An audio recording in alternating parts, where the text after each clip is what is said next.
अस्सलामुअलैकुम वरहमतुल्लाहि वबरकातुहू। हज़रात मोहतरम, आज हम इंशाअल्लाह ज़वजल अपनी इस मुख्तसर सी वीडियो में सूरे अस्र के बारे में जानेंगे कि आखिर सूरे अस्र में अल्लाह रब्बुल इज़्ज़त ने हम सभी की हिदायत के लिए क्या फ़रमाया है।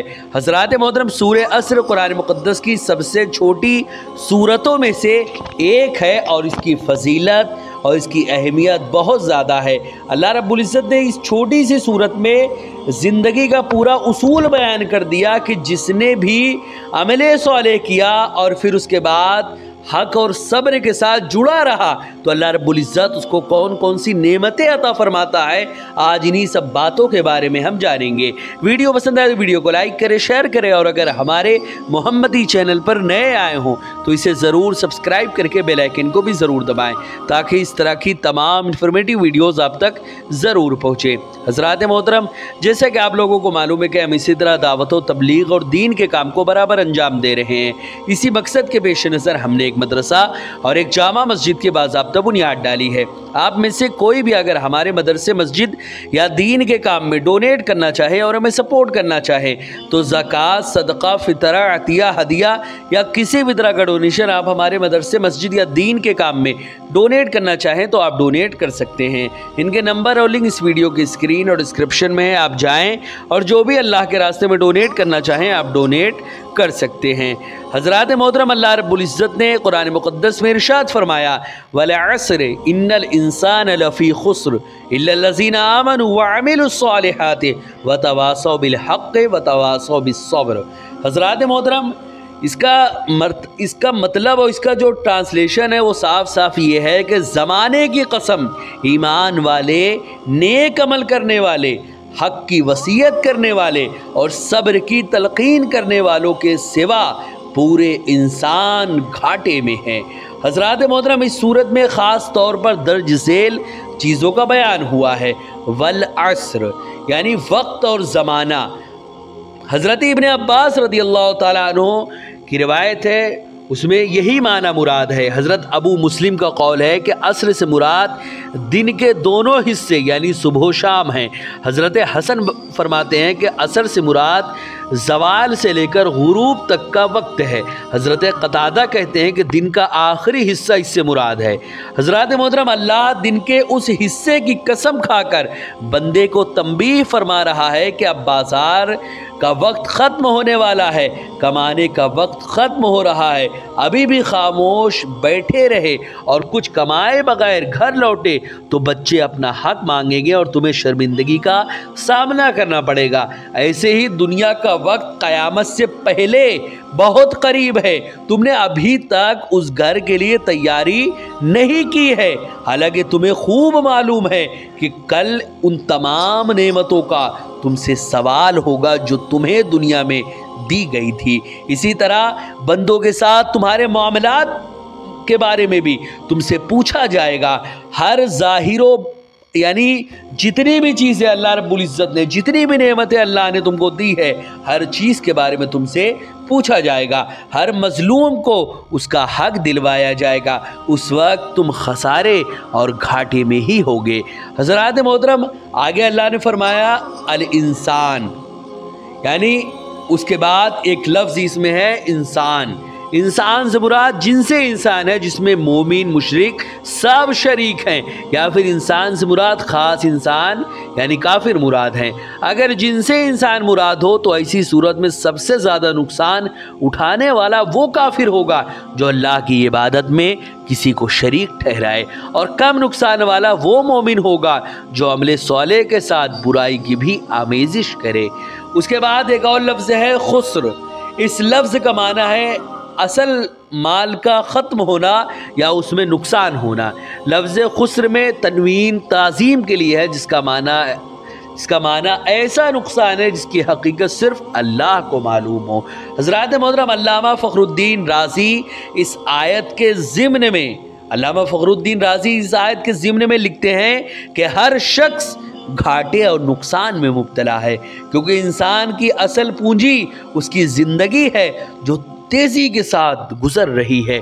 अगर इंसान मासियत और गुनाह में मसरूफ़ है तो ये उसके नुकसान का बाइस है, और अगर जायज़ काम में ज़िंदगी गुजार रहा है तो भी खसारे में है, क्योंकि बंदा ऐसे काम पर कादिर था जिससे फ़ायदा हासिल हो।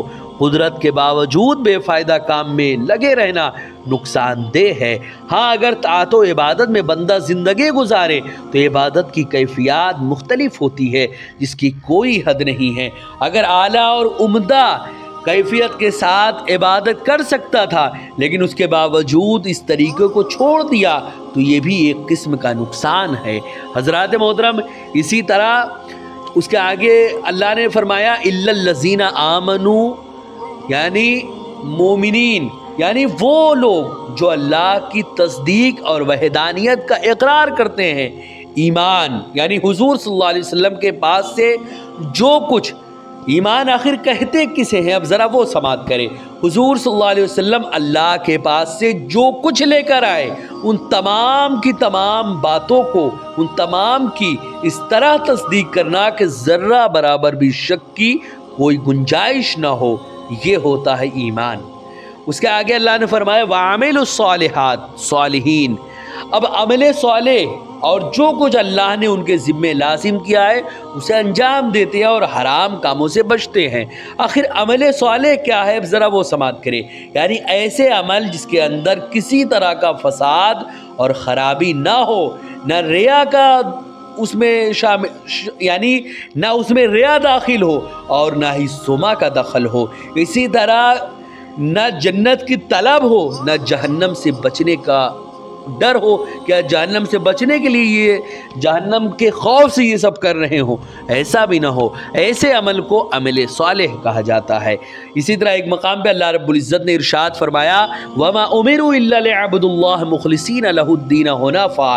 बंदों को यही हुक्म दिया गया था, यही हुक्म दिया गया है हर बंदे को कि तमाम चीज़ों से मुंह मोड़कर सिर्फ़ और सिर्फ अल्लाह ही की इबादत करे। हज़रात मोहतरम, आगे अल्लाह ने फरमाया वतवासौ बिल हक़, हक़ की वसीयत। हक़ से मुराद ऐसा यकीनी अम्र है जिसका इनकार न किया जा सके। मसलन अल्लाह, ईमान, कुरान या हर वो नेक अम्र जो एतक़ाद या अमल से ताल्लुक़ रखता हो, अगर हक़ से मुराद अल्लाह हो तो अब माना ये होगा कि बंदे के हाल के मुताबिक अल्लाह के गज़ब का खौफ और उसकी रहमत की उम्मीद दिलाते रहे। और अगर ईमान व कुरान दोनों मुराद हों तो उसका माना ये होगा कि ईमान के तकाज़ों और कुरानी अहकाम के मुताबिक ज़िंदगी गुजारने की तलक़ीन और वसीयत करे। आगे अल्लाह ने फरमाया वतवासौ बिस्सब्र, सब्र की तलक़ीन, यानी एक दूसरे को ताअत पर जमे रहने और गुनाहों से बचने की वसीयत करते रहें। हज़रात मोहतरम, सब्र एक ऐसी क़ुव्वत का नाम है जिससे इंसान मशक्क़तों और मुसीबतों को बर्दाश्त करने पर कादिर हो।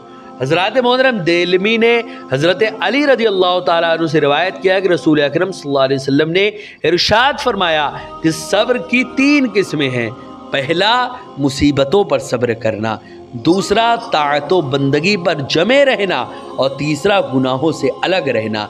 यानी अगर कोई इंसान आपको तकलीफ़ पहुंचाता है और आप बदला लेने की ताकत और क़ुव्वत रखने के बावजूद उसको माफ़ कर देते हैं और उस चीज़ पर सिर्फ अल्लाह की रज़ा के लिए खामोश रहते हैं, तो ये चीज़ होती है सब्र। आप बदला लेने पर कादिर ही नहीं है, सामने वाला आपसे ज़्यादा ताकतवर, आपसे ज़्यादा मजबूत है, आपसे ज़्यादा पैसे वाला, आपसे ज़्यादा पावर वाला है और उसकी पहुँच बहुत दूर तक है। ये तमाम चीज़ें देखते हुए डर के मारे आप कहते हैं कि जा मैंने तुझे माफ़ किया, तो इसे सब्र नहीं कहते, इसको तसब्बुर कहते हैं। यानी जब कोई चीज़ बन ही नहीं सकी तो हमने कह दिया जा मैंने तुझे माफ़ किया, आज मैंने सब्र कर लिया, इसे सब्र नहीं कहते। ये तो आप कुछ नहीं कर सके, उसके बाद आपने ऐसा किया। हर चीज़ करने के कुदरत रखने के बावजूद आप अल्लाह की रज़ा के लिए, अल्लाह को खुश करने के लिए उसको माफ़ कर दे, ये होता है सब्र।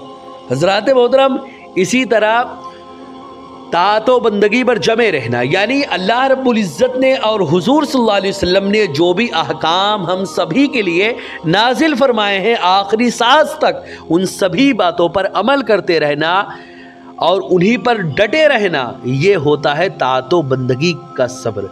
इसी तरह तीसरा जो सब्र है वो है गुनाहों का सब्र।